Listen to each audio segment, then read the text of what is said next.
आज हम लोग जो क्वेश्चन पर चलेंगे जो कल हमने पढ़ाया था, यानी पिछली वीडियो में पढ़ाया है, उससे पहले वाले उस पर हम लोग आते हैं।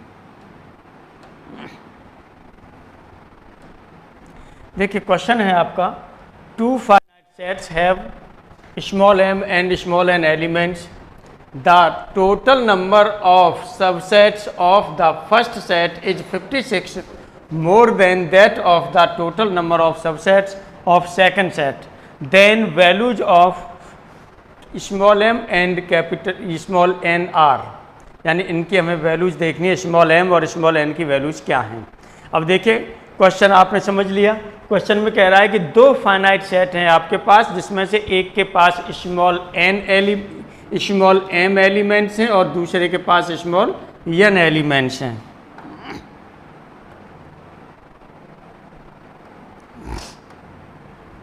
एक के पास स्मॉल m एलिमेंट्स हैं और एक के पास स्मॉल n एलिमेंट्स हैं।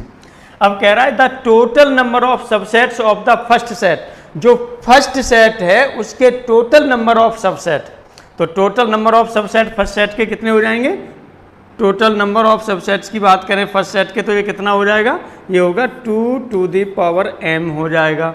चलिए अब क्या कह रहा है, इज 56 मोर देन, यानी 56 मोर देन 56 अधिक है, तो किससे 56 अधिक है, ये कह रहा है then that of the total number of subsets of second set, यानी सेकंड सेट के नंबर ऑफ सबसेट से, यानी सेकंड सेट के जितने नंबर ऑफ सबसेट्स हैं उससे ये 56 अधिक है, ये कह रहा है। तो चलिए इसका मतलब ये आपका कितना हो जाएगा, ये यहाँ पर आपका हो जाएगा -2 to the power n equal to हो जाएगा 56।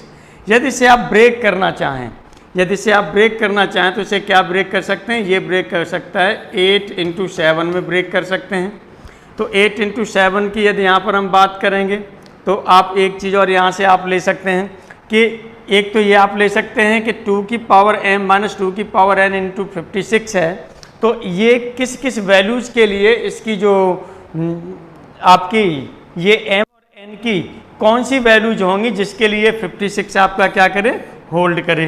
तो पहला यहाँ से ऑप्शन लगा के देख लीजिए, दूसरा लगा के देख लीजिए, तीसरा लगा के देख लीजिए, चौथा लगा के देख लीजिए, जिसमें से जो वैल्यूज होल्ड करेंगी m और n की इस कंडीशन को, वही आंसर आपका क्या हो जाएगा, सही हो जाएगा। तो आप लगाइए पहले। अब देखिएगा यहाँ पर आप 6 लगा, m की एक की जगह पर m की जगह पर 7 लगा दिया, n की जगह पर 6 लगा दिया, तब भी आप देखेंगे 2 की पावर 6 इसमें से कॉमन आ जाएगा, तो 2 की पावर 6 का मतलब 64 कॉमन आ जाएगा, तो 64 बचेगा। लेकिन यहाँ कह रहा है कि 56 चाहिए, यानी ये पहला ऑप्शन आपका सही नहीं होगा, पहला ऑप्शन सही नहीं होगा, ये आपने हटा दिया। चलिए पहला ऑप्शन आपका गलत हो गया। सेकंड ऑप्शन पर बात करते हैं, तो 2 की पावर यहाँ पर आपने क्या लगा दी, ये 6 माइनस m की वैल्यू आपने 6 लगा दी, n की वैल्यू 3 लगा दी। अब इस पर देखेंगे तो 2 की पावर 6 माइनस और 2 की पावर 3, तो 2 की पावर 3 आपकी क्या हो जाएगी, बाहर हो जाएगी। 2 की पावर 3 आपकी कैसी हो जाएगी, ये बाहर हो जाएगी। अब यहाँ से लगा के देखिए क्या दोनों का डिफरेंस 56 होगा, तो आप देखिएगा 2 की पावर ये 6 हो गया आपका, और -2 की पावर आपका हो रहा है 3। 2 की पावर 3 आप चाहें तो इसमें से क्या हो जाएगा, कॉमन हो जाएगा, और ये हो जाएगा यहाँ पर 2 की पावर 3 और माइनस ये आपका कितना हो जाएगा, 1 हो जाएगा। अब यहाँ से देखेंगे ये हो जाएगा 8 × और यहाँ पर देखेंगे तो क्या हो जाएगा, ये 7 हो जाएगा ब्रैकेट में। अब यही चीज़ वैल्यू आ रही है, इसका मतलब ये कंडीशन आपकी क्या हो रही है, होल्ड हो रही है, होल्ड हो रही है। तो इसका मतलब ये हो गया कि आपका जो सेकंड ऑप्शन है वो क्या हो गया, सही हो गया, यानी स्मॉल m की वैल्यू 6 होगी और n की वैल्यू कितनी हो जाएगी, 3 हो जाएगी। इस पैटर्न से भी आप ले सकते हैं। चलिए यहाँ सेकंड मेथड को भी हम ले लें, तो ये ले सकते हैं कि 2 की power m - 2 to the power n equal to 56 है, जो आपने 8 × 7 के इक्वल लिखा है। यदि इसे लिखेंगे तो आप लिख सकते हैं 2 की पावर 3 और ये हो जाएगा 2 to the power 3 - 1। अब इसका अंदर मल्टीप्लाई कर दीजिए तो हो जाएगा 2 to the power 6 - 2 to the power 3। तो अब यहाँ से देखेंगे क्लियर कि जो स्मॉल m की वैल्यू हो जाएगी वो 6 हो जाएगी और स्मॉल n की वैल्यू होगी वो क्या हो जाएगी, 3 हो जाएगी। तो इस तरह से ऑप्शन सेकंड सही है। तो ये ऊपर वाले में आपने ऑप्शन मेथड लगा के देख लिया था, और ये नीचे वाला जो ये लिया है आपने, इसमें आपने क्या किया, इसे ब्रेक करके देख लिया। दोनों ही मेथड यहाँ से आपके ये काम कर जाते हैं इस तरह से। चलिए आगे अब हम लोग जो बात करेंगे वो बात करेंगे सुपर सेट की। आगे हम लोग जो बात करेंगे वो बात करेंगे सुपर सेट की। तो देखिए सुपर सेट क्या होता है। सुपर सेट, सुपर सेट का मतलब आपका क्या होता है, हिंदी में बोला जाता है सुपर सेट को अधिसमुच्चय। सुपर सेट को हिंदी में बोला जाता है अधिसमुच्चय। देखिए ये होता क्या है, अधिसमुच्चय।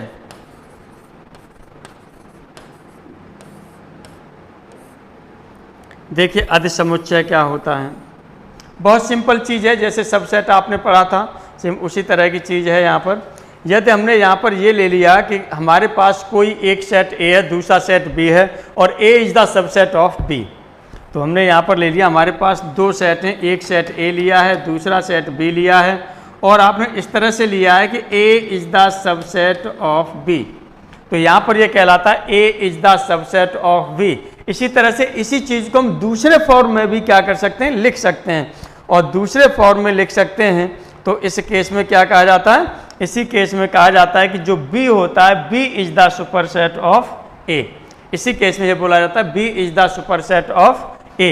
और जब इसे हम डिनोट करते हैं B is the super set of A को, तब हम क्या कहेंगे, तो पहले लिख लीजिएगा यहाँ पर, देन आप लिख सकते हैं B is the super set of A। B is the super set of A। अब इसे डिनोट करना होगा तो आप कैसे करेंगे, आपको दिखाना है B is the super set of A। तो B is the super set of A, इसे इस तरह से नोटेशन से लिख देंगे। और वैसे नोटेशन आप यहाँ पर क्या ले रहे थे, A is the subset of B। यदि इस पर लेंगे तो ये A is the subset of B बोला जाएगा, और इस तरह से लिखा मिलेगा, तो इसका मतलब है B is the super set of A। B is the super set of A, इसका मतलब आपका ये है। चलिए आगे अब हम लोग जो बढ़ते हैं, आगे अब हम लोग बात करते हैं सुपर सेट के बाद। अब हम लोग जो बात करेंगे, ये बात करेंगे यूनिवर्सल सेट पर। यूनिवर्सल सेट, देखिए यूनिवर्सल सेट क्या होता है।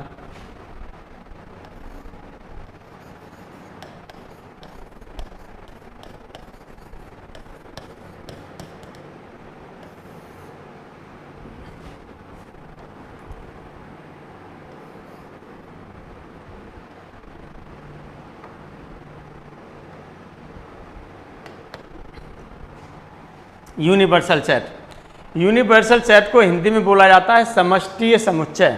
यूनिवर्सल सेट को हिंदी में बोला जाता है समष्टीय समुच्चय।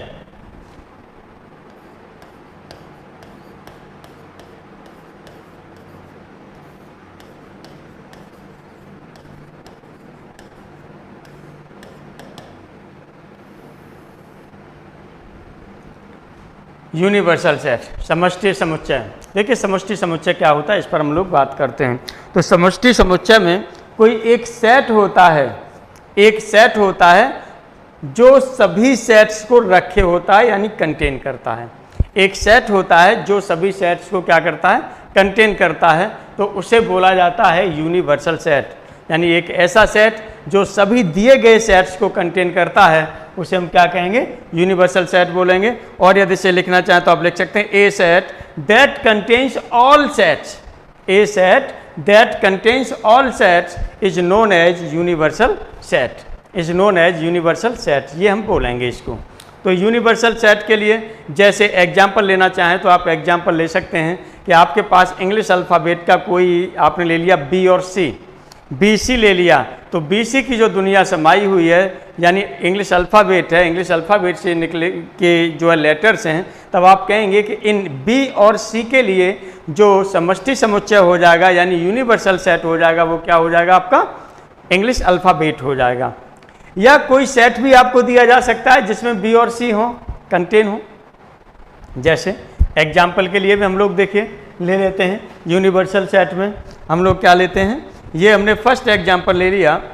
चलिए एग्जाम्पल हमने ले लिया, यहाँ पर फर्स्ट एग्जाम्पल हम लोग बात कर ले रहे हैं, और ये यूनिवर्सल सेट के लिए हम लोग बात कर रहे हैं, तो हमने ले लिया कि यूनिवर्सल सेट यदि आपके पास इफ यूनिवर्सल सेट हमने ये दिखा दिया 1 2 3 4 एंड सो ऑन, ये हमने यूनिवर्सल सेट ले लिया, तब आप देखेंगे कि यदि आपके पास एक सेट जो ए ले लिया, ए सेट आपने ले लिया और नंबर का set 1 3 5 7 and so on, and दूसरा सेट आपने ले लिया बी, एंड दूसरा सेट ले लिया बी, और बी में आपने क्या ले लिया, इवन नंबर्स ले लिए 1 4 6 एंड सो ऑन, ये। अब आप देखेंगे कि जो ए और बी का जो यूनिवर्सल सेट है वो क्या है, आपका यू है। यूनिवर्सल सेट को ध्यान दीजिएगा, किससे डिनोट करते हैं आप, या तो इसे यू से डिनोट कर देते हैं या फिर इस तरह से इस सिंबल से डिनोट कर देते हैं, जीटा से। तो इस तरह से वैसे ज़्यादातर इसे जो डिनोट किया जाता है वो यूनिवर्सल सेट को यू से ही डिनोट किया जाता है। इस सिंबल को भी आप यूज कर सकते हैं इसे डिनोट करने के लिए।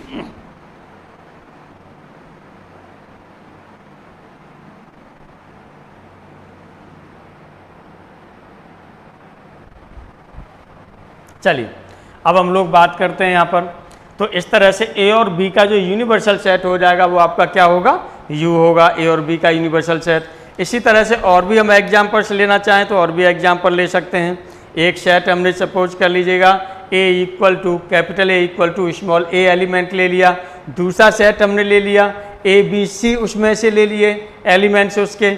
इसी तरह से इसको यदि यूनिवर्सल सेट के फॉर्म में हम लिखना चाहें तो इंग्लिश अल्फ़ाबेट्स को हम यूनिवर्सल सेट के फॉर्म में लिख सकते हैं इन दोनों सेट्स के रेस्पेक्ट में।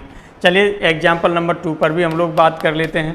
एग्जाम्पल 2 पर हमने क्या कह रहे हैं, एग्जाम्पल 2 पर हमने कहा है कि यदि हमारे पास कोई एक सेट ले लिया, हमने ए सेट ले लिया ए और इसका एलिमेंट हमने ले लिया स्मॉल ए, दूसरा सेट हमने बी ले लिया और इसका एलिमेंट ले लिया ए बी सी। चलिए बी ले लिया, इसका एलिमेंट आपने क्या ले लिया, ए बी सी ले लिया। इसी तरह से तीसरा सेट और ले लीजिए सी, इसके भी एलिमेंट्स आप ले लीजिए कोई इंग्लिश अल्फ़ाबेट्स में से पी क्यू आर ही ले लीजिए। चलिए या पी क्यू आर एस ले लिया, पी क्यू आर एस, ये हमने एलिमेंट्स ले लिए। अब देखिएगा इन तीनों के रेस्पेक्ट में जो आपका यूनिवर्सल सेट होगा वो क्या होगा, इंग्लिश अल्फ़ाबेट्स होगा। इंग्लिश अल्फ़ाबेट्स लिख सकते हैं तो आप लिखेंगे then the set of letters of English alphabet can be universal set, ये आप यहाँ पर लिख सकते हैं। तो ये आपका यूनिवर्सल सेट होता है इस तरह से। अब यहाँ पर और चीज़ यदि आपको लेना हो तो और भी कुछ एग्जाम्पल्स आप ले सकते हैं। देखिए जैसे नंबर 3 एग्जाम्पल में हमने ये ले लिया कि सपोज कर लीजिएगा कि आपको एक सेट दे दिया है, ए इक्वल टू आपको दे दिया है 1 2 दे दिया, दूसरा सेट सपोज कर लीजिएगा बी इक्वल टू आपको दे दिया और बी में आपको दे दिया 5 6 7 दे दिया, एक सेट आपको सी दे दिया, और सी में सपोज कर लीजिए ये आपका हो गया 1 2 3 4 5 6 7 8 9 10, ये एलिमेंट्स हो गए सेट 3 में। तो हम कह सकते हैं कि जो सेट 3 है ये भी इन दोनों के लिए यूनिवर्सल सेट हो सकता है, यानी जो ये सेट सी है ये भी आपका क्या हो सकता है, यूनिवर्सल सेट हो सकता है ए और बी का।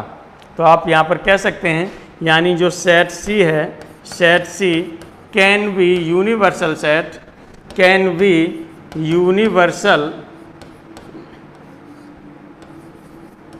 Universal set of A and B, यानी ए और बी दोनों सेट्स का ये आपका क्या हो सकता है, यूनिवर्सल सेट हो सकता है। और भी एग्जाम्पल्स आप लेना चाहें तो ढेर सारे एग्जाम्पल्स हैं, जैसे आप ये भी लेना चाहें, लीजिए एक 4th एग्जाम्पल मैं और ले रहा हूँ। एक सेट ए में मैंने लिखा ए एलिमेंट है, दूसरे सेट बी में आपने लिख दिया ई एलिमेंट है। चलिए तीसरा सेट और ले लेते हैं, सी ले लिया, इसमें आपने क्या ले लिया, इसमें आपने ले लिया एलिमेंट ओ ले लिया। इस तरह से यदि इन तीनों का यूनिवर्सल सेट आप बनाना चाहें तो ये यूनिवर्सल सेट आपका क्या हो सकता है, ये आप लिख सकते हैं ए ई आई ओ यू, ये भी आपका क्या हो जाएगा, यूनिवर्सल सेट आपका हो जाएगा ए बी सी के लिए। ए बी सी के लिए ये भी यूनिवर्सल सेट हो जाएगा। यहाँ पर क्या है, ये वॉवल्स का सेट है, इंग्लिश अल्फ़ाबेट्स के वॉवल्स का सेट है ये। अब यहाँ पर हम बात करते हैं, यहाँ पर आगे यूनिवर्सल सेट के आगे अब हम लोग जो बात करते हैं, एक क्वेश्चन लेते हैं इस पर, और ये अच्छा क्वेश्चन है, देख लीजिएगा। एग्जाम में अभी तक हालांकि पूछा नहीं गया है, लेकिन इसका मतलब ये नहीं है कि इसे पूछा नहीं जा सकता। देखिए एक क्वेश्चन है आपका, एक सेट आपको दे दिया है x, एक सेट आपको दे दिया है x और x इक्वल टू दे दिया है 8⁻n-7n-1, और यहाँ पर small n belongs to capital N, यानी small n belongs to natural numbers, यानी नेचुरल नंबर है स्मॉल n। नेचुरल नंबर का मतलब 1 2 3 4 5 6 7 8 एंड सो ऑन, आप ये लगाएंगे। अब यहाँ पर क्या है, दूसरा सेट है आपके पास कैपिटल Y, और y इक्वल टू ये क्या है 49, और ये है ब्रैकेट में स्मॉल n-1, और यहाँ पर भी small n belongs to capital N, यानी स्मॉल n यहाँ पर भी आपका क्या है, ये नेचुरल नंबर है।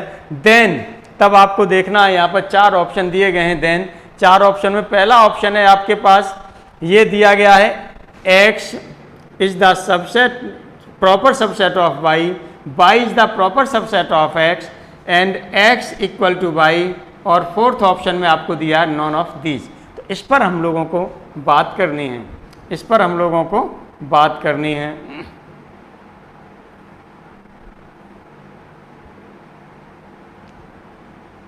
चलिए सॉल्यूशन की बात करते हैं। यहाँ से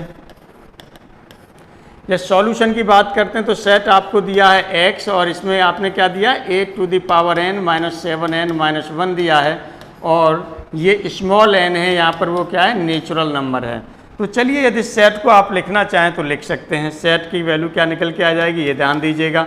यानी पहले स्मॉल n की वैल्यू आप क्या लगाएंगे, 1 लगाइए, फिर 2 लगाइए, 3 लगाइए, 4 लगाइए, पहले 1 लगाइए। यदि यहाँ पर 1 लगाएंगे तो 8 की पावर 1 हो जाएगा, तो यहाँ पर 8 हो जाएगा, और यहाँ पर कितना हो जाएगा माइनस, यहाँ पर आपने लगाया तो 7 - 1, तो पहला एलिमेंट इसका क्या हो जाएगा, पहला एलिमेंट इसका कितना हो जाएगा, 0 हो जाएगा। पहला एलिमेंट आपका क्या हो जाएगा, 0 हो जाएगा। तो 0 लिख दीजिए n इक्वल टू 1 के लिए, स्मॉल n इक्वल टू 1 के लिए पहला एलिमेंट आपका क्या हो जाएगा, ये 0 हो गया। अब यहाँ पर क्या करेंगे, n की वैल्यू 2 लगाएंगे, n की वैल्यू 2 लगाएंगे, तो n की वैल्यू 2 भी लगा दीजिए। 2 लगा के देखिए कितनी वैल्यू आ रही है, फिर 3 लगाएंगे, तो n की वैल्यू जब आपने 1 लगाई तो ये वैल्यू आई, 2 लगाएंगे तो कुछ और वैल्यू आएगी, 3 लगाएंगे तो कुछ और वैल्यू आएगी, 4 लगाएंगे तो कुछ और वैल्यू आएगी। तो इस तरह से वैल्यूज़ को आपको लगाते चले जाना है। तो चलिए इसकी वैल्यू हमने 1 लगा ली, अब हम यहाँ पर 2 लगा लेते हैं। जब 2 वैल्यू लगाते हैं तब आपका क्या होगा, 2 यहाँ हो जाएगा, तो ये कितना हो जाएगा, 2 यहाँ पर लगाने पर यहाँ पर ही 2 लगा दीजिए, तो ये हो जाएगा आपका 8 स्क्वायर हो जाएगा, -14 होगा, -1 हो जाएगा, यानी ये हो जाएगा 64 - 15। तो इस तरह से देखेंगे ये हो जाएगा 49, ये कितना हो गया, 49 हो गया। दूसरा एलिमेंट इसका जो हो गया वो 49 हो गया। अब चलिए थर्ड एलिमेंट के लिए आप क्या करेंगे, n की वैल्यू यहाँ पर क्या लगाएंगे, 3 लगाएंगे। n की वैल्यू 3 लगाएंगे तब क्या वैल्यू निकल के आएगी, n की वैल्यू 3 लगाएंगे तो 8 की वैल्यू कितनी हो जाएगी, ये हो जाएगा 8 की पावर 3, और माइनस ये हो जाएगा 21 और -1, इस वैल्यू को लगाइए तो ये आपका हो जाएगा 38 64 ये, और इसमें से 22 490 हो जाएगी एंड सो ऑन। इस तरह से ये आपका बनेगा। अब सेट आप ले लीजिए, y ले लीजिए, हालांकि ये क्वेश्चन अलग से ये चीज़ें आपको लिखने की ज़रूरत नहीं है, वहाँ पर सीधा सीधा जो भी ये वैल्यूज़ बनेंगी इसके नीचे सेट बनाते चले जाइए, इसके बगल में ही बना दीजिए, वहीं पर क्वेश्चन पेपर होगा, है ना, वहीं पर बना के देख लीजिएगा। पेंसिल जो आपके पास रहेगी उसी पेंसिल से बना लीजिएगा, और बनाने के बाद में तुरंत अपना आंसर आप क्या करेंगे, टिक करेंगे। क्योंकि अलग से ये लिखेंगे, टाइम वेस्ट करने की ज़रूरत नहीं है, डायरेक्ट वहीं के वहीं आप बना करके उसे प्रयास करिए सॉल्व करने का।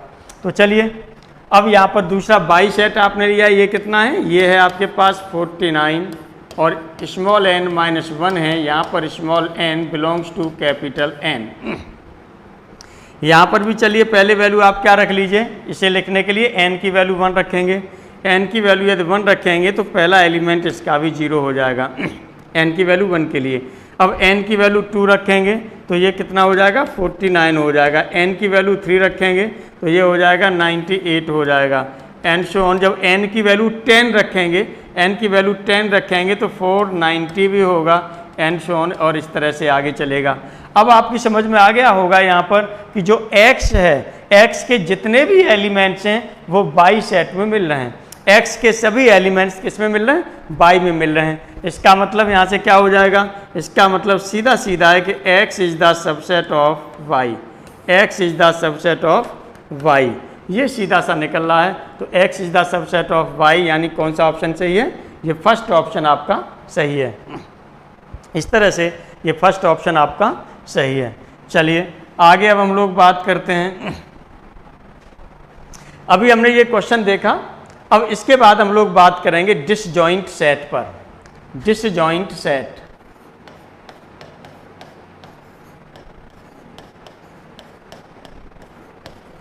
डिसजॉइंट सेट हिंदी में बोला जाता है विसंधित समुच्चय। हिंदी में बोला जाता है विसंधित समुच्चय।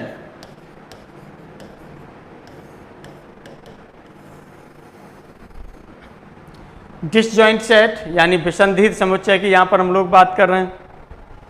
तो देखिएगा डिसजॉइंट सेट आपका क्या होता है। इसमें यदि हमारे पास कोई दो सेट्स हैं और इन दोनों सेट में कोई भी एलिमेंट कॉमन न हो, दो आपके पास सेट्स हैं और उन दोनों में कोई भी एलिमेंट कॉमन न हो, तो वो एक दूसरे के डिसजॉइंट सेट्स कहलाते हैं। एक दूसरे के साथ क्या होगा?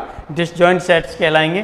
तो यदि आप लिखना चाहें तो आप लिख सकते हैं if there is no common element, if there is no common element in two sets, यानी दो सेट्स में कोई भी एलिमेंट कॉमन नहीं होना चाहिए, two sets, then they are known as disjoint set, तब इन्हें हम डिसजॉइंट सेट्स कहते हैं। फॉर एग्जाम्पल के लिए आप लेना चाहें तो आप ये ले लीजिएगा। फर्स्ट में हमने ये ले लिया, तो कोई से भी ले लीजिए। एक सेट ए ले लिया जिसके एलिमेंट्स आपने ले लिए 2,5। चलिए दूसरा एलिमेंट, जो दूसरा सेट आपने बी ले लिया और ये बी में आपने ले लिया 1, 3, 4, 7, ये एलिमेंट्स ले लिए। तो देखिए दोनों में कोई भी, ए और बी में कोई भी एलिमेंट्स कॉमन नहीं है। इस तरह से ये क्या होंगे? डिसजॉइंट सेट्स होंगे। तो आप लिख सकते हैं ये दोनों कैसे होंगे? डिसजॉइंट सेट्स होंगे। तो चलिए लिख दीजिएगा A and B are disjoint sets. A and B are disjoint sets, ये डिसजॉइंट सेट्स हो गए। चलिए सेकंड में अब हम लोग ले लेते हैं। अब जैसे एक सेट हमने क्या ले लिया? ऑड नंबर ले लें, और एक सेट क्या ले लें? इवन नंबर ले लें। तो एक सेट आपने ऑड नंबर का ले लिया, यानी 1, 3, 5 एंड सो ऑन, ये ले लिया। दूसरा सेट आपने बी ले लिया और ये ले लिया इवन नंबर्स का 2, 4, 6 एंड सो ऑन, ये ले लिया। तो ये एक दूसरे के कैसे होंगे? डिसजॉइंट सेट्स होंगे, चूंकि इसमें कोई भी एलिमेंट कॉमन नहीं होगा। तो चलिए आप यहाँ पर फिर लिख देंगे, ये होगा A and B are, A and B are disjoint sets, disjoint sets, disjoint sets. A और बी आपके क्या हैं? ये डिसजॉइंट सेट्स हैं।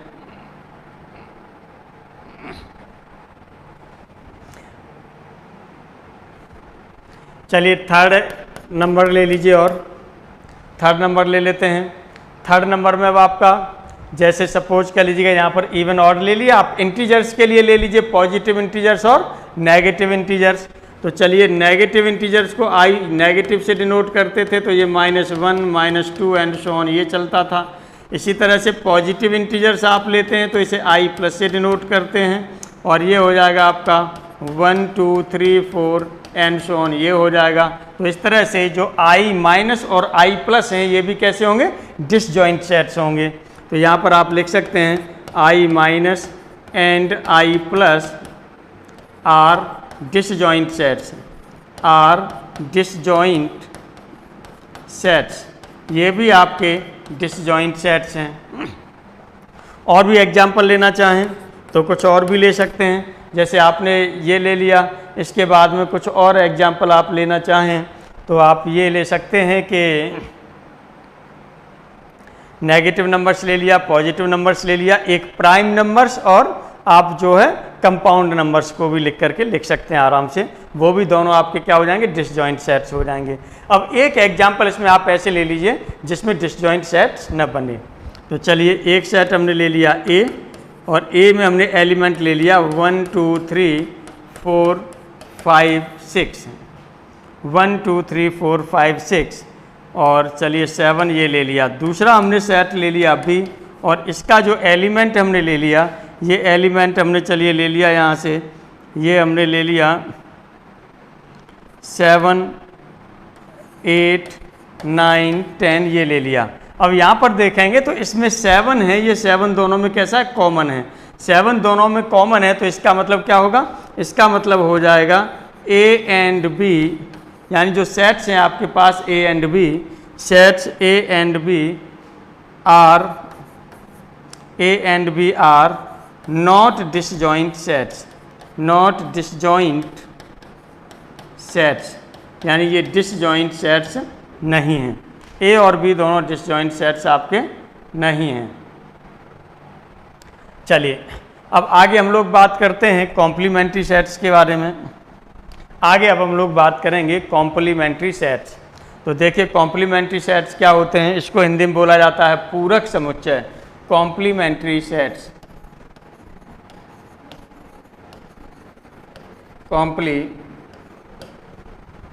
मैंने आपको बताया कि कॉम्प्लीमेंट्री का मतलब आपका क्या होता है, पूरक समुच्चय। तो कॉम्प्लीमेंट्री सेट्स की हम लोग बात कर रहे हैं, तो चलिए कॉम्प्लीमेंट्री सेट्स यानी पूरक समुच्चय, पूरक समुच्चय बहुत सिंपल है, कोई दिक्कत नहीं, आराम से हो जाएगा। इसमें क्या होता है, एक आपको सेट दिया होता है और एक यूनिवर्सल सेट होगा। तो उस सेट को, जो सेट है, जैसे यहाँ पर ले लीजिए, ये आपके पास कोई यूनिवर्सल सेट है, ये आपके पास यूनिवर्सल सेट है। इस यूनिवर्सल सेट में से ये सेट आपने ए है, तो इस ए को हटा दिया जाए, बाकी के जो एलिमेंट बचेंगे यू में, यानी यूनिवर्सल सेट में, तो वही आपका क्या कहलाएगा, कॉम्प्लीमेंट ऑफ ए कहलाएगा, कॉम्प्लीमेंट ऑफ ए कहलाएगा।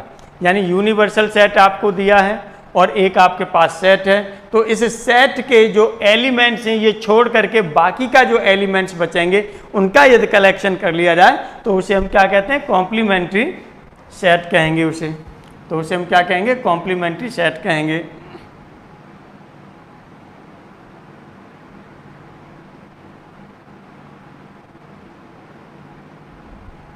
चलिए अब हम लोग यहाँ पर बात करते हैं एग्जाम्पल के तौर पर, और भी लेना चाहें तो कुछ और भी ले सकते हैं। तो इसे यदि हम लिखना चाहेंगे तो ये और ध्यान दीजिएगा, इसके जो कॉम्प्लीमेंट्री होता है, जो बाकी का ये सेट बचेगा, इसे हम ए डैश से डिनोट करेंगे। तो ए डैश आपका क्या होगा, फिर यदि मैथमेटिकली लिखें तो इसका एक्स एलिमेंट होगा, एक्स एलिमेंट होगा, लेकिन एक्स कहाँ बिलोंग करेगा, एक्स जो बिलोंग करेगा वो किस में बिलोंग करेगा, यूनिवर्सल में तो बिलोंग करेगा, लेकिन ए सेट में बिलोंग नहीं करेगा। तो x does not belongs to A and x belongs to universal set, ये होगा। ए डैश इक्वल टू लिखना है तो अब एग्जाम्पल के लिए यदि आप लिखना चाहें तो फॉर एग्जाम्पल, यानी एग्जाम्पल ग्रेसिया नंबर फर्स्ट। यहाँ पर एक एग्जाम्पल हमने ले लिया कि हमारे पास कोई एक सेट है जिसके एलिमेंट्स आपने ए बी सी डी ले लिए, एक कोई सेट ले लिया, इसके एलिमेंट्स आपने क्या ले लिए, ए बी सी डी ले लिए, ए सेट ले लिया, इसमें स्मॉल ए, स्मॉल बी, स्मॉल सी और स्मॉल डी, ये एलिमेंट्स ले लिए। अब इस एलिमेंट्स को लेने के बाद में यूनिवर्सल सेट इसका क्या हो जाएगा, क्योंकि इंग्लिश अल्फ़ाबेट है, तो यूनिवर्सल सेट आपका क्या हो जाएगा, यूनिवर्सल सेट इसका यदि हम लेना चाहें तो ए बी से लेकर के ये आपका क्या हो जाएगा, एक्स वाई जेड तक हो जाएगा, यानी English alphabets, set of letters of English alphabets हो जाएगा।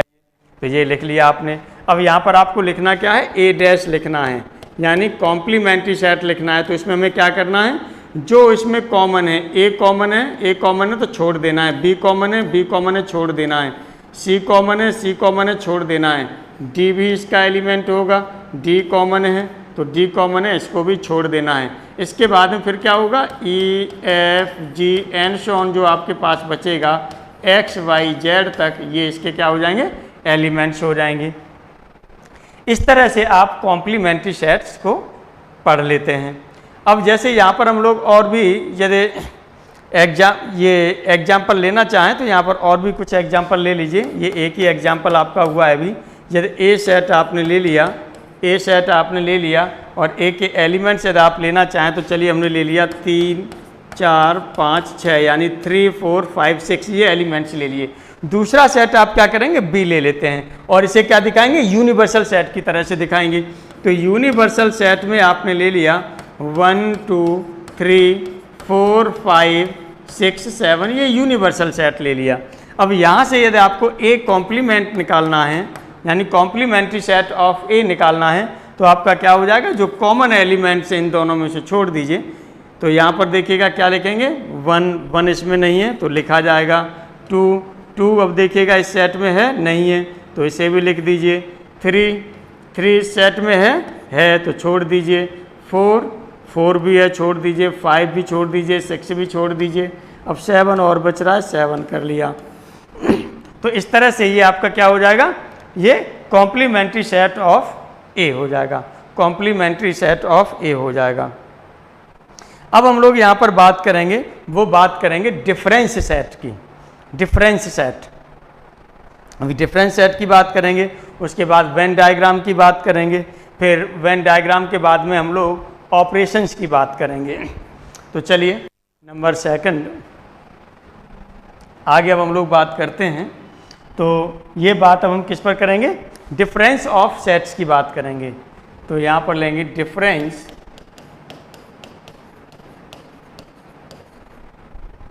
ठीक, डिफरेंस सेट अंतर हिंदी में से क्या बोलेंगे, अंतर समुच्चय। डिफरेंस सेट को हिंदी में क्या बोला जाता है, अंतर समुच्चय। अंतर समुच्चय।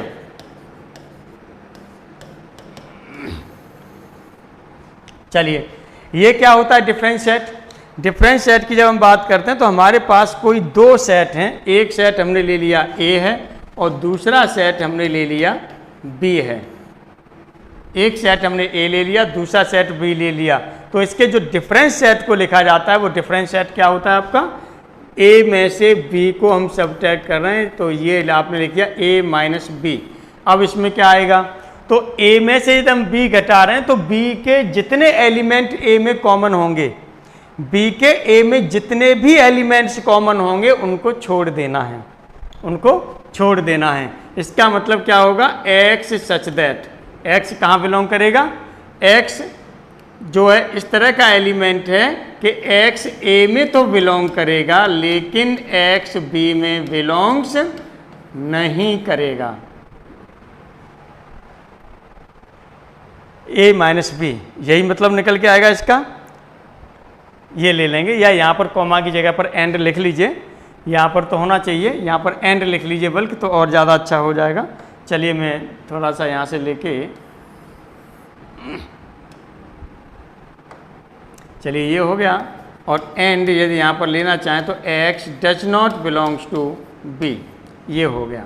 इस तरह से लिखेंगे। इसी तरह से यदि B minus A, difference of B and A, अब यहाँ पर क्या है, difference of A and B, difference of A and B, और नीचे है difference of B and A.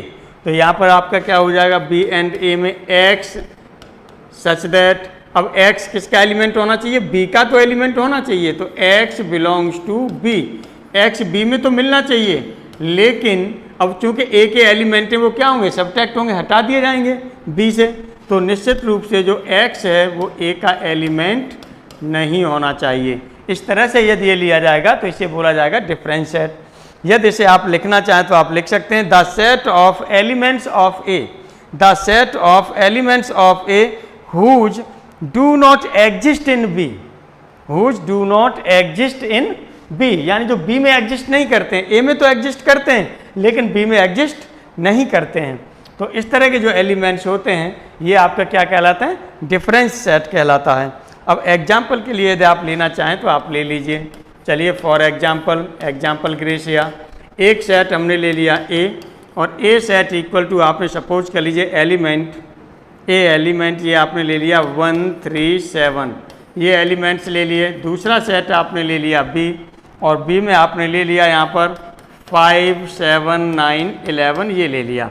अब सपोज कर लीजिएगा यहाँ से आपको निकालना है a माइनस बी, तो a माइनस बी में आपका क्या है, a में से b को सब्ट्रैक्ट करना है, यानी a के वो एलिमेंट लेने हैं जो b में न हो, वो a के वो एलिमेंट लेने हैं जो b में न हो, यानी कॉमन एलिमेंट्स को हटा देंगे, b के जितने भी एलिमेंट इसमें मिलेंगे उनको हटा करके लिखेंगे।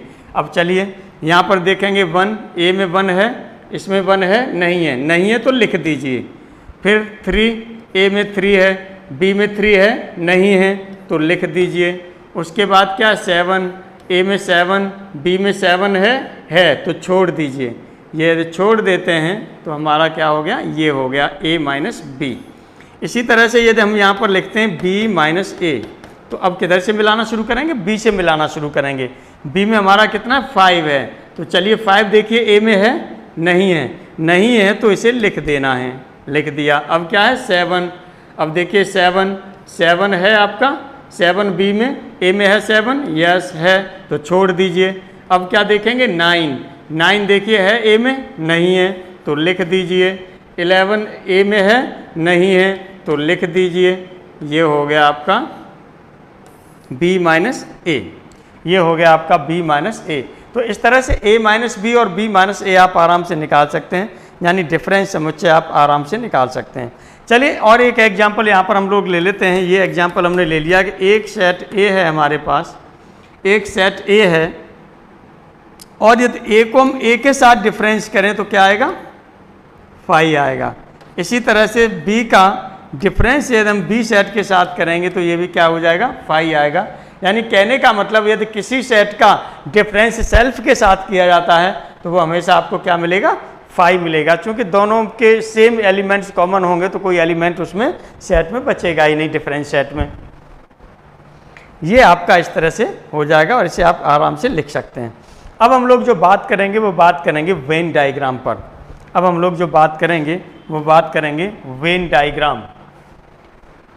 तो देखिए वेन डायग्राम में क्या था, वेन डायग्राम में एक जो है आपके 18th सेंचुरी में स्विस मैथमेटिशियन थे आइलर।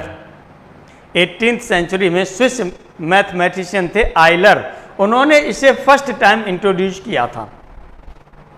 तो वेन डायग्राम की पहले हम लोग बात कर रहे हैं। वेन डायग्राम,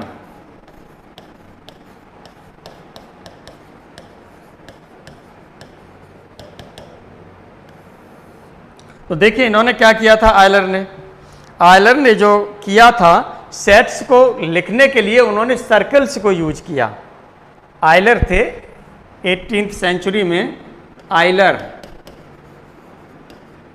थे, इन्होंने क्या यूज किया था, सेट्स को जो रिप्रेजेंट किया था वो सर्कल्स के द्वारा रिप्रेजेंट किया था। ये सर्कल्स के द्वारा रिप्रेजेंट किया था इन्होंने सेट को, और सेट्स को रिप्रेजेंट करने के बाद फिर इन्होंने उस पर कोई विशेष स्टडी नहीं की और ऐसे ही पड़ा रहने दिया। ऐसे ही पड़ा रहने के बाद में फिर क्या हुआ, कुछ समय बाद एक नए मैथमेटिशियन आए, वेन, जिसके नाम से जाना गया है। इनका नाम था जॉन वेन नाम था इनका 19th सेंचुरी में, और ये ब्रिटिश मैथमेटिशियन थे। 19th सेंचुरी में जॉन वेन नाम के एक ब्रिटिश मैथमेटिशियन थे, उन्होंने इस चीज़ को आगे बढ़ाया। इन्होंने क्या किया था, इन्होंने जो ये सेट्स थे उनको सर्कल ले लिया और यूनिवर्सल सेट को रेक्टेंगल से वो कर दिया। John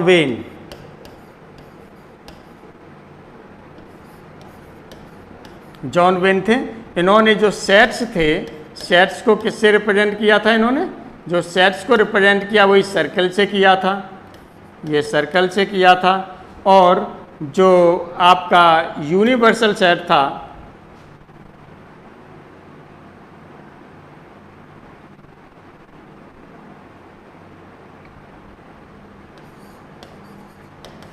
universal set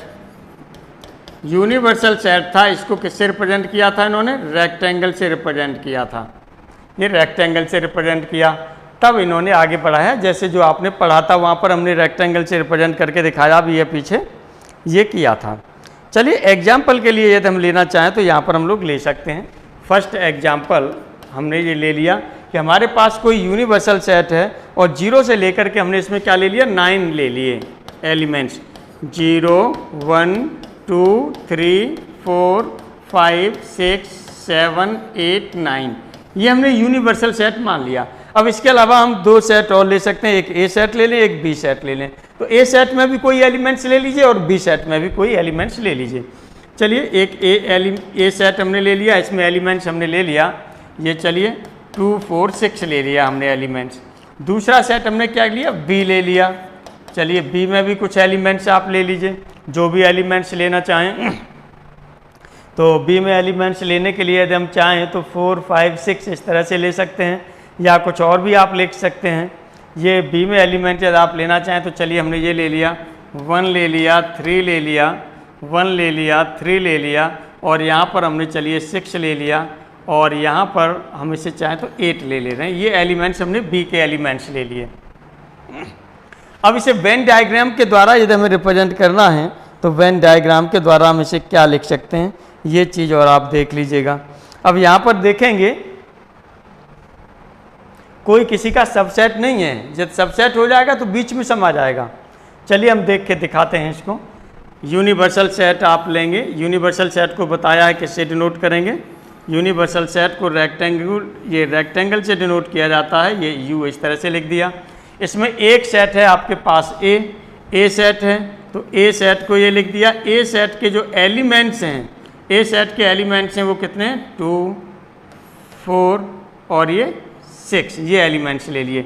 B set में कितने, 1 3 6 8। अब देखिएगा बी में और इन दोनों में 6 कॉमन हो रहा है, ये 6 कॉमन हो रहा है, तो 6 कॉमन हो रहा है, तो इसका मतलब बी सेट जो आपका जाएगा वो इस तरह से चला जाएगा, और यहाँ पर हो जाएगा 1 और ये हो जाएगा 3 और ये हो गया 8। अब देखेंगे ये सेट आपने क्या लिया है, बी लिया है। बी सेट में देखेंगे तो 1 3 6 8 एलिमेंट्स हैं। ए सेट में देखेंगे तो ये आपके कितने एलिमेंट्स हैं, 2 4 6 एलिमेंट्स हैं। और बाकी का अब यूनिवर्सल सेट पूरा था, अब इसमें आपका और क्या बच रहा है, एक 0 बच रहा है यूनिवर्सल में, 0 आपने कर दिया, 1 2 3 और ये 5 बच रहा है आपका 5, और एक 7 बच रहा है, और एक ये 9 बच रहा है। इस तरह से आप देख लीजिएगा सभी एलिमेंट्स हो जाएंगे यूनिवर्सल में। 1 2 3 ये 0 1 2 3 4 5 6 7 8 9, ये हो गया वेन डायग्राम में इसका रिप्रेजेंटेशन की बात करें हम तो ये वेन डायग्राम में इसका रिप्रेजेंटेशन हो गया। अब यहाँ पर जो हम लोग और बात करते हैं इसके, मान लीजिएगा कि ये यदि आपका इसके फॉर्म में आ जाए, सबसेट के फॉर्म में आ जाए, यानी कहने का मतलब यदि इस तरह के एलिमेंट्स यहाँ पर ले लिए जाएं कि जैसे सेट ये हमने ए लिया है, सेट ए लिया है, ये हमने 2 4 6 ले लिया है। इसी तरह से यदि सेट बी हम ले लेते हैं और सेट बी के एलिमेंट्स यदि हम लिखना चाहें तो ये लिख दें 2 हो गया, 4 हो गया, 6 हो गया, 8 हो गया, ये एलिमेंट्स हमने बी के एलिमेंट्स लिख लिए। तो इस तरह से हम देख रहे हैं यहाँ से ए क्या है, A is the subset of B है, या A is the proper subset of B आप लिख सकते हैं। A is the proper subset of B आप लिख सकते हैं। चलिए A is the proper subset of B, इसका मतलब यहाँ पर क्या होगा, इसी तरह से फिर आप लेंगे, इसे डिनोट करेंगे तो ये आपके पास क्या हो गया, रेक्टेंगल हो गया जो यूनिवर्सल सेट को रिप्रेजेंट करेगा।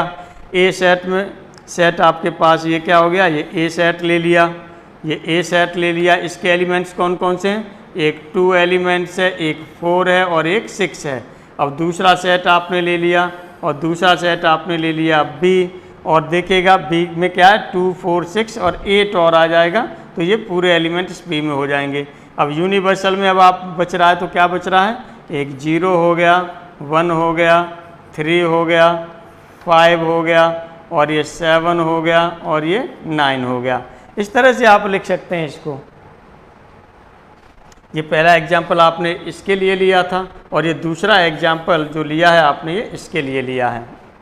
इस तरह से इसे आप लिख सकते हैं। चलिए आगे अब हम लोग और आगे बढ़ते हैं कि जो यहाँ से कुछ कॉम्प्लीमेंट्री सेट्स जो हम लोग लेके चल रहे थे उनको लेके चलते हैं, शेडेड करते हैं कुछ एरियाज़ को, कि यानी कि ए कोई सेट है, वेन डायग्राम पर शेडेड करेंगे, वेन डायग्राम पर शेडेड करेंगे, उस पर हम लोग ये जो है कॉम्प्लीमेंट्री सेट्स को आइए बात करते हैं इस पर भी। तो जैसे कॉम्प्लीमेंट्री सेट ऑफ ए, एक हमारे पास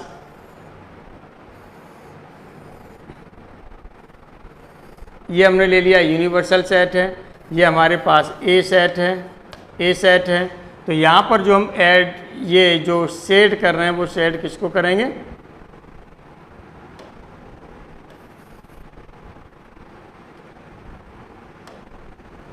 ये ए सेट है हमारे पास। अब यहाँ शेडेड ए डैश यानी complementary set of A, complementary of set A. तो देखिए ए को छोड़ दिया जाता है, बाकी का जितने भी ये बचता है वो सब आपका क्या होगा? शेड कर दिया जाएगा। ये ए डैश आपका क्या हो गया? शेडेड हो गया। ये ए डैश है बचा बाहर का, ये और ए डैश दोनों को मिला दिया जाएगा तो आपका क्या हो जाएगा? यूनिवर्सल सेट हो जाएगा। चलिए, और यदि हम यहाँ पर ये लेना चाहें,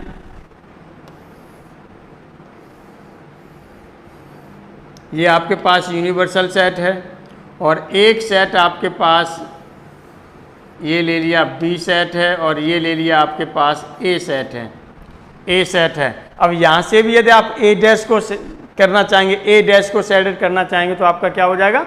ए डैश शेडेड करने का मतलब है कि ये बाहर का पूरा शेड हो जाएगा। ये यहाँ से देखिएगा, ये पूरा बाहर का शेड हो जाएगा। ये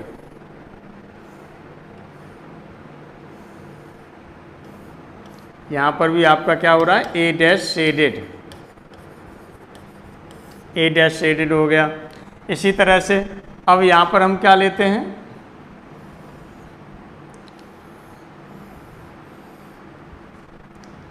यूनिवर्सल सेट हो गया, सेट ए ले लिया आपने ये, और ये सेट आपने ले लिया, वो क्या ले लिया? बी ले लिया। अब आप यहाँ पर बी डैश शेडेड करना चाहते हैं, बी डैश शेडेड करना चाहते हैं तो बी डैश शेडेड का मतलब क्या हो जाएगा? ये बी को छोड़ करके जो भी यूनिवर्सल सेट में है पूरे को हम क्या कर दें? शेड कर दें। तो चलिए, शेड का मतलब क्या होता है? छायांकित बना दें। तो यहाँ से आपका हो जाएगा बी डैश शेडेड, ये हो गया। इसी तरह से और भी शेडेड आप ले सकते हैं। जैसे यहाँ पर हम यदि ए माइनस बी शेडेड करना चाहें, तो किस तरह से करेंगे? देखिए, ये यूनिवर्सल सेट है आपके पास, ये डिनोट कर दिया। यहाँ पर ये सेट हमारे पास ए है और दूसरा सेट हमारे पास ये बी है, और यहाँ पर ए माइनस बी शेड करना चाहते हैं तो ए के वो एलिमेंट, ए में ये यहाँ से ये एलिमेंट है, वो एलिमेंट जो बी में है उनको हटा देना है। तो इसका मतलब ये जो पार्ट है हमारा ये बाहर हो जाएगा, तो ये हमारा शेडेड एरिया हो जाएगा। यहाँ से ये शेडेड, ये हो जाएगा आपका ए माइनस बी, ये हो जाएगा ए माइनस बी शेडेड, ये हो जाएगा। इसी तरह से कुछ और भी शेड आप करना चाहें तो आराम से कर सकते हैं, कोई दिक्कत नहीं है। बी माइनस ए शेड करना चाहें तो बी माइनस ए शेड कर लीजिए, ये आपका क्या हो जाएगा? ये यूनिवर्सल सेट आपने ले लिया। और चलिए, ये आपके पास सेट ए है और ये सेट आपके पास बी है। अब बी माइनस ए शेड करना चाहते हैं तो ये आपका क्या हो जाएगा? ये बी माइनस ए आपका शेडेड हो जाएगा, बी माइनस ए शेडेड, ये आप कर सकते हैं। अब यहाँ पर हम लोग जो बात करेंगे वो ऑपरेशंस ऑन सेट्स पर बात करेंगे, ऑपरेशंस ऑन सेट्स पर बात करेंगे अब आगे हम लोग।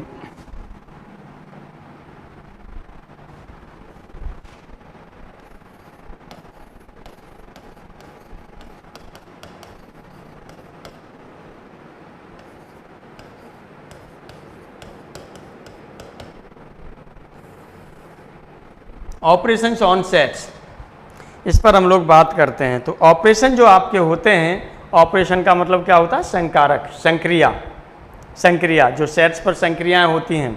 तो यहाँ पर ऑपरेशंस जो होंगे तो यहाँ 3 ऑपरेशन आपके यूज होंगे। कौन कौन से?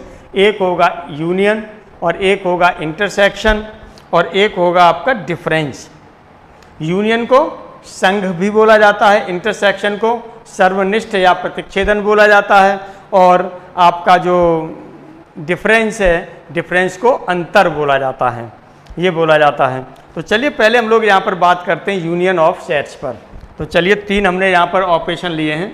फर्स्ट ऑपरेशन में हमने बताया था यूनियन, फर्स्ट में हमने क्या बताया है? यूनियन बताया है।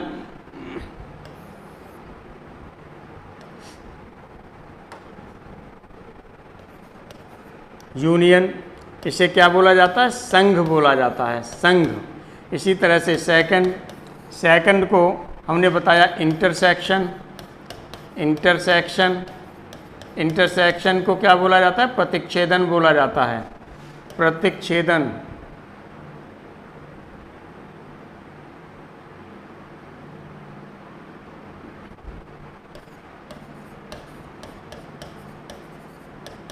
प्रतिच्छेदन बोला जाता है या सर्वनिष्ठ भी बोल देते हैं। नंबर थर्ड जो है आपका वो है डिफरेंस, नंबर थर्ड वो है आपका डिफरेंस।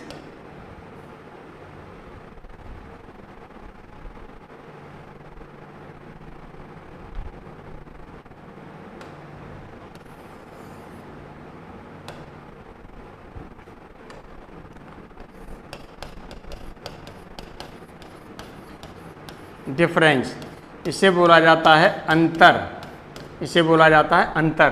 तो पहले हम लोग जो लेके चलेंगे वो क्या लेके चलेंगे? यूनियन लेके चलेंगे।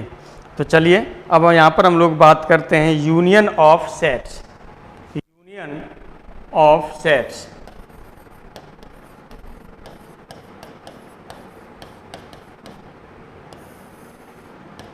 हिंदी में क्या बोलेंगे? दो समुच्चयों का संघ, यानी समुच्चयों का संघ।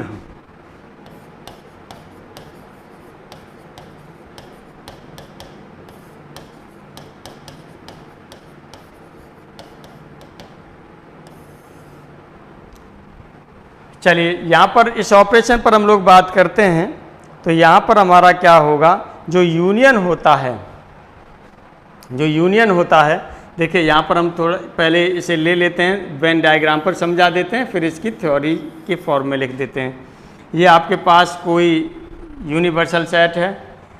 इस यूनिवर्सल सेट में एक सेट आपके पास ये ए ले लिया आपने, दूसरा सेट आपने क्या ले लिया? ये बी ले लिया। एक सेट ए ले लिया, दूसरा सेट बी ले लिया। अब यहाँ पर इन दोनों सेट्स को आपने क्या कर दिया? मिला दिया। इन दोनों सेट्स को आपने क्या कर दिया? मिला दिया।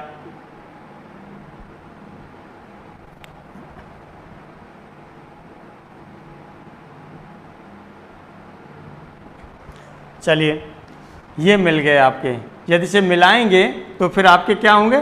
यानी जो एलिमेंट, चाहे तो ए का एलिमेंट हो, चाहे बी का एलिमेंट हो, या दोनों में हो, सबको इकट्ठा करके लिख देना है आपको एक साथ। तो यहाँ पर जो ये शेडेड एरिया होगा ये आपका क्या शो करेगा? यूनियन को शो करेगा। ए यूनियन बी को शो कर रहा है ये शेडेड एरिया। ये शेडेड एरिया है वो किसको शो कर रहा है? ए यूनियन बी को शो कर रहा है। अब इसे मैथमेटिकली यदि उसमें हम लिखना चाहें तो हम यहाँ पर क्या लिखेंगे? यानी द यूनियन ऑफ, या union of two sets, union of two sets A and B.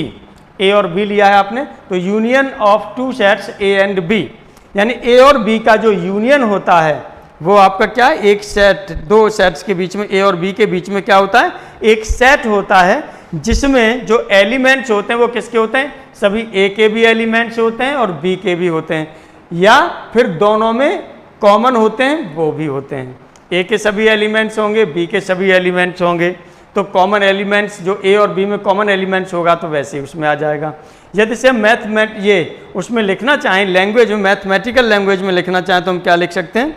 तो पहले चीज़ देखिएगा, इसे जो डिनोट किया जाता है वो कैसे डिनोट किया जाता है? A union B, A union B, या इसे बोला जाता है ए कप बी। कप भी यूज कर देते हैं, थोड़ा सा स्टैंडर्ड अब बढ़ गया है आप लोगों का, तो इसीलिए हम लोग इसे कप न करके क्या करेंगे? जो है इसे ए यूनियन बी बोलेंगे या ए जॉइन बी बोलेंगे। A join B, A union B या ए जॉइन बी बोलेंगे। अब इसमें कौन कौन से एलिमेंट्स हैं, कैसे लिखेंगे? इसका एलिमेंट होगा तो हमने मान लिया x है।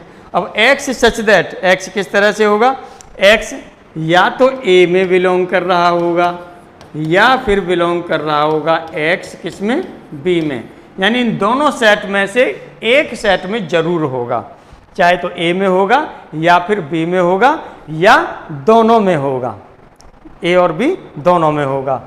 तो इस तरह से आप लिखेंगे कि a union b equal to x such that x belongs to a और x बिलोंग्स टू b। इस तरह से आप इसे लिखेंगे। अब यहाँ पर हम लोग जो बात करते हैं कि ए यूनियन बी की बात कर रहे हैं, तो यहाँ से एक चीज़ तो क्लियर हो ही रही है। यहाँ से क्या क्लियर हो रहा है ये भी देख लीजिए। ये क्लियर हो रहा है आपका कि ए के भी सभी एलिमेंट इसमें आ गए, बी के भी सभी एलिमेंट्स आ गए, तो निश्चित रूप से, तो इसका मतलब ये है कि जो ये निश्चित रूप से यहाँ पर जो ए होगा, सेट ए है, निश्चित रूप से ये subset of A union B होना चाहिए।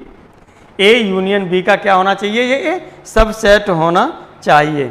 और इसी तरह से क्या होगा, एंड, तो बी भी क्या होगा, बी भी निश्चित रूप से इसका सबसेट होना चाहिए ए यूनियन बी का। ए यूनियन बी का जो बी सेट है ये भी सबसेट होना चाहिए। अब आगे और हम लिखना चाहें तो यहाँ पर लिख सकते हैं, क्या लिख सकते हैं कि यदि आपने ये ले लिया कि ए यूनियन बी, चलिए यहाँ पर ऑल्सो करके हम लिख दे रहे हैं ए यूनियन बी, और इक्वल टू आपने लिख दिया ए, यानी ए यूनियन बी है आपके पास, ये इक्वल टू ए है, तो निश्चित रूप से ये शो कर रहा है कि ए पूरा वैसा का वैसा ही आ गया। तो बी के जितने भी एलिमेंट्स हैं सभी किस में होंगे, ए में होंगे। बी के जितने भी एलिमेंट्स हैं सभी ए में होंगे, तभी तो इक्वल ए हो रहा है।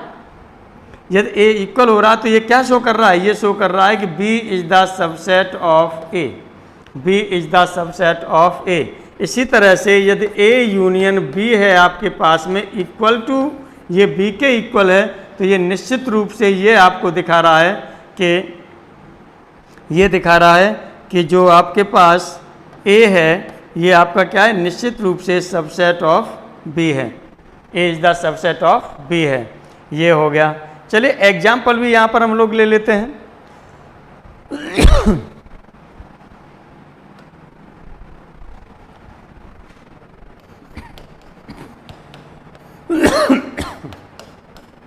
चलिए एग्जाम्पल फर्स्ट हमने ले लिया, एक सेट ले लिया कोई, हमने ए सेट ले लिया और ए के एलिमेंट हमने लिख दिए 1 2 3। दूसरा सेट हमने ले लिया बी और बी के एलिमेंट हमने लिख दिए 5 6 7। अब यहाँ से हम क्या लिखना चाहें, यदि ए यूनियन बी लिखना चाहें तो क्या हो जाएगा, यानी हमने बताया कि 1 2 3 पहले ए के सभी एलिमेंट लिख दीजिए। अब इसके बाद देखिए दोनों में कोई कॉमन एलिमेंट तो है नहीं, तो बी के एलिमेंट फिर लिख दीजिए 5 6 7। और ये दोनों में कोई कॉमन एलिमेंट होता है तो एक ही बार लिखा जाएगा सेट में डेफिनेशन के अनुसार। तो इस तरह से ये आपका हो जाएगा ए union B.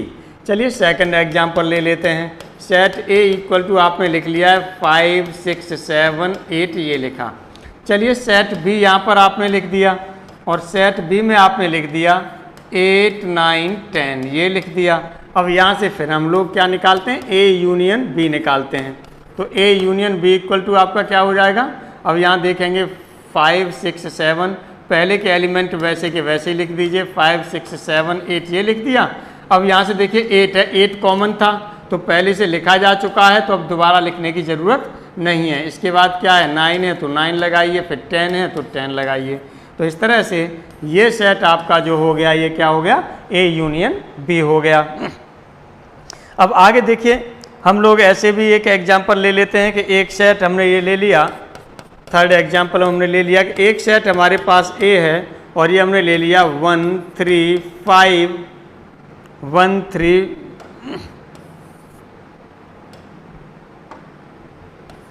5 7 and so on ये ले लिया। दूसरा सेट बी आपने ले लिया, ये ले लिया 2 4 6 8 एंड सो ऑन ये ले लिया। अब यहाँ से देखेंगे तो ए यूनियन बी निकालें तो A union B equal to क्या हो जाएगा, ए यूनियन बी होगा आपका 1 2 3 4 5 एंड सो ऑन। ये क्या है, नेचुरल नंबर है, ये क्या है, नेचुरल नंबर है। इस तरह से आपका ये यूनियन बी निकल आया। इसी तरह से आप और भी से लेना चाहें, ये और इवन पर ले लिया है, नेगेटिव इंटीजर्स पॉजिटिव इंटीजर्स पर भी आप लेना चाहें तो इंटीजर का भी सेट बन सकता है। ढेर सारे हैं एग्जाम्पल्स हैं, आप ले सकते हैं, कोई दिक्कत नहीं है। चलिए यहाँ पर एक क्वेश्चन हम लोग ले रहे हैं जो बड़ा अच्छा क्वेश्चन है और ये आप ध्यान देंगे। देखिए यहाँ पर क्वेश्चन क्या है आपका,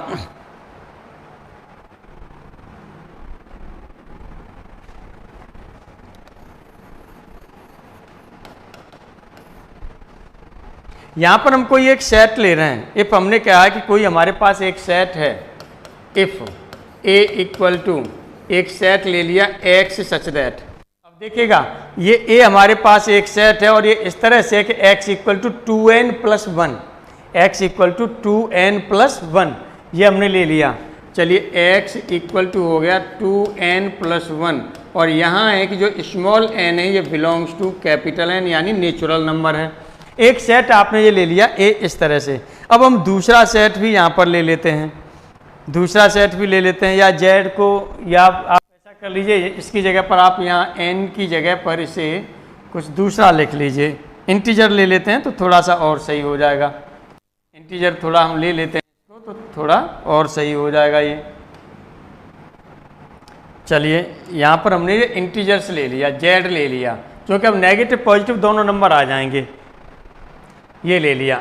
दूसरा सेट b हम ले रहे हैं यहाँ पर, और दूसरे सेट b को हम जो यहाँ पर ले लेते हैं b इक्वल टू, आप ये लिख दीजिएगा 2n लिख दीजिए। चलिए दूसरा सेट आपने ले लिया एंड दूसरा सेट हम ले लें, और ये हमने ले लिया सेट b है और x such that x equal to 2n, और यहाँ पर भी जो n है ये बिलोंग्स टू आपने क्या ले लिया, z ले लिया, z ले लिया। अब यहाँ से देखिएगा एक आपने क्या लिया है a इक्वल टू ये ले लिया, b इक्वल टू सेट ये ले लिया।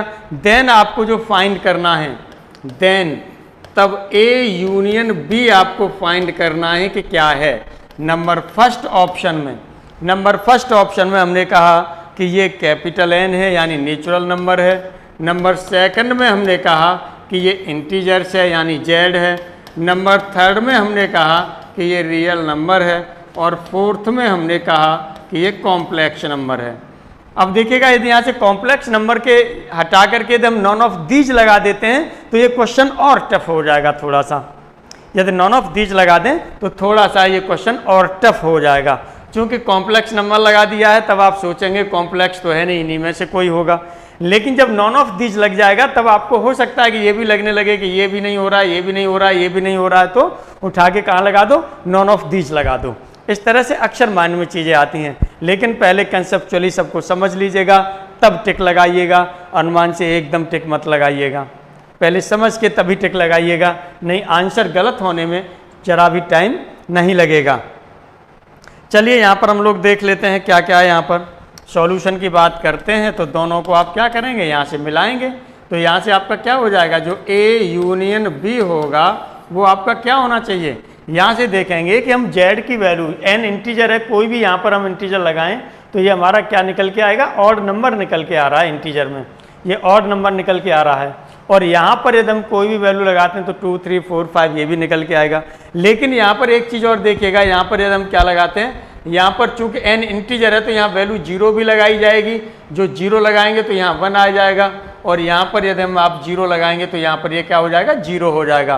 तो देखिए 0 भी मिल रहा है, 1 भी मिल रहा है, n की वैल्यू यहाँ हम 1 लगाएंगे तो 2 मिलने लगेगा, यहाँ आप 1 लगाएंगे 3 मिलने लगेगा, ऐसे ही वैल्यूज मिलने लगेंगी, तो टोटल आपको क्या मिल रहे हैं, इंटीजर्स मिल रहे हैं। तो इस तरह से ऑप्शन आपका कौन सा सही हो जाएगा, सेकंड ऑप्शन सही हो जाएगा, यानी Z सही है। देखिए करके भी देख लेते हैं हम लोग, अभी तो हमने ये ओरली देखा, करके भी देख लेते हैं। तो यहाँ पर आप क्या करेंगे, जो x सच दैट जब आप लिखेंगे तो ये होगा x इक्वल टू 2n+1 होगा, या क्या होगा फिर x इक्वल टू आपका 2n होगा, और n है जो कहाँ बिलोंग कर रहा है, z में बिलोंग कर रहा है। अब n की वैल्यू यहाँ पर आप z की कोई भी वैल्यू लगाते चले जाइए, दोनों में रखते चले जाएंगे, दोनों में रखते चले जाएंगे तो आराम से निकालते चले जाएंगे। तब आप देखेंगे यहाँ से क्या मिल रहा है, ये मिल रहा है x such that x is an integer, x is an integer, ये इंटीजर आपको मिल रहा है। तो इस तरह से ये क्या हो जाएगा, आपका Z हो जाएगा, यानी ये ऑप्शन सही हो जाएगा, सेकंड ऑप्शन आपका सही हो जाएगा। हमने बताया कि यदि यहाँ पर आप नॉन ऑफ दीज लगा देते हैं इसकी जगह पर तो थोड़ा सा क्वेश्चन और कठिन हो जाता है, क्योंकि आपके माइंड में ये भी आ सकता है कि ये नेचुरल नंबर होगा नहीं, Z भी यहाँ से होना मुश्किल हो जाए, रियल नंबर होगा नहीं, एक माइंड में आपके ये भी बात आ सकती है। Z पर कहीं आप गड़बड़ा सकते हैं, कोई भी गलती हो जाए Z पर जैसे क्या गलती हो गई, Z पर आपने यहाँ पर 0 रखा 1 हो गया, या 0 रखना ही आप भूल गए, आपके माइंड में चला गया n तो यार एक नेचुरल नंबर है, माइंड में हो गया n की वैल्यू 1, 2, 3 है, यदि 1, 2, 3 रखेंगे तो आप देखेंगे, क्योंकि उसने जेड लिखा है ये, उसने यहाँ पर जबकि ये जेड लिखा हुआ है लेकिन एन लिखा है जो इंटीजर है। अक्सर आप एन को क्या मान लेते हैं, नेचुरल नंबर मान लेते हैं, तो आपके माइंड में ये चीज़ भी जा सकती है, ये जा सकती है, तो जेड को आप उस वे में छोड़ देंगे, नेचुरल नंबर को यहाँ पर छोड़ देते हैं। गलतियाँ, छोटी छोटी गलतियाँ हो जाती हैं आपके माइंड में, वही आपको क्वेश्चन को प्रॉब्लम क्रिएट करती हैं। तो कॉन्सेप्ट को ध्यान रखिए और यहाँ पर ये क्या वैल्यू बताई है इसका विशेष ध्यान दीजिए। एन या इंटीजर कह रहा है कि नेचुरल नंबर कह रहा है, बहुत ज़रूरी है इन चीज़ों पर ध्यान देना, नहीं तो क्वेश्चन आपका गलत होने की संभावनाएं हो जाएंगी। अब हम आगे जो बात करेंगे वो इंटरसेक्शन ऑफ सेट्स पर, और ये नेक्स्ट लेक्चर में बात करेंगे।